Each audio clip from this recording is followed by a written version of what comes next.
they have hundreds of visitors a day and have no sales. They're saying they've got a bounce rate of 40% and they want to update their product descriptions, but they want to figure out kind of how to increase their sales and get their site performance up. Yeah. So really, you can tackle this question a few different ways. How we're going to go through it is very high level. How do you diagnose what's going on and what those next steps are, and then we'll kind of reverse engineer back into traffic sources, things of that nature. So when you're diagnosing a site, what are the things you look at when you encounter this type of situation where you've got traffic coming but you're not generating sales? We've really only got one data point there. He says the bounce rate is 40%, and that's either really, really good or really, really bad. It's very hard without knowing the context. If it's people typing in his brand name and landing on his homepage, and 40% of them are leaving, that's pretty bad. If it's some generic traffic from AdWords or whatever, who knows? I mean, that could be a really good bounce rate. So you have to start there. I mean, I think relatively you look at that and then watch where they're doing. If 40% of them bounce, okay, well 60% of them didn't. Well, what do those 60% do? That is, to me, the most important question. Where are they getting lost in the funnel? Are they landing on the home page and clicking on a navigation page and never getting to a product page? If they are, then the solution is a little bit different. If they're getting to a product page and falling off at the checkout, then that's a little bit different thing as well. So maybe your shipping's too high. Maybe they don't trust you. Maybe you're only taking American Express cards when maybe you should take PayPal or Apple Pay or something else. So it really just depends on where in the funnel you're losing them and why they're bouncing. So talking about being able to diagnose that and go into it, how do you go in and set up? Do you use heat mapping, or are you using actual branching within Google Analytics itself?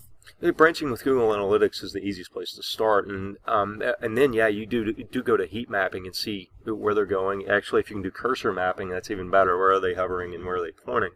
But then nothing is better than actually doing user testing. So, Blake, what do we use for user testing? Yeah, sites like Crazy Egg, other platforms like that, where you can actually pay small amounts of money to get real users that you target, bring them onto your site and see how they're actually shopping.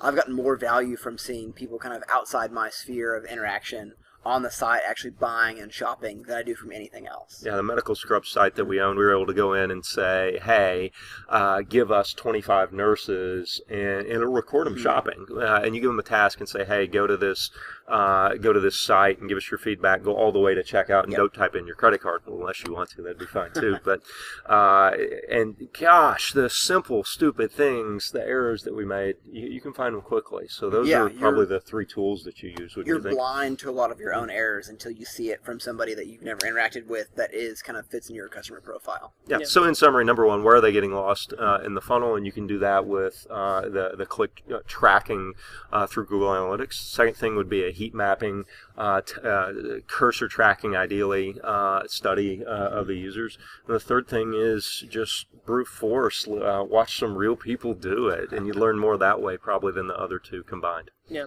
and then to take it back a little bit, depending on the traffic source that you're using, Facebook in particular, because I'm going to make an assumption that Facebook is a part of your strategy. A lot of times when you're driving a lot of traffic to the site but you're not seeing conversions, you're either targeting a poor seed audience, so you're not targeting people who are actually interested in your brand to actually finish that checkout. Or secondly, you're optimizing for the wrong event. So one quick hack that you can do is if you're optimizing for view contents as opposed to landing page views, that's one thing that you can do that actually the trigger won't fire within Facebook if you're optimizing for landing page until that page is actually completely finished uploading. So that's something that you can do. It's one step further down into the funnel if that's from a traffic source problem, if that's what you're seeing native to Facebook.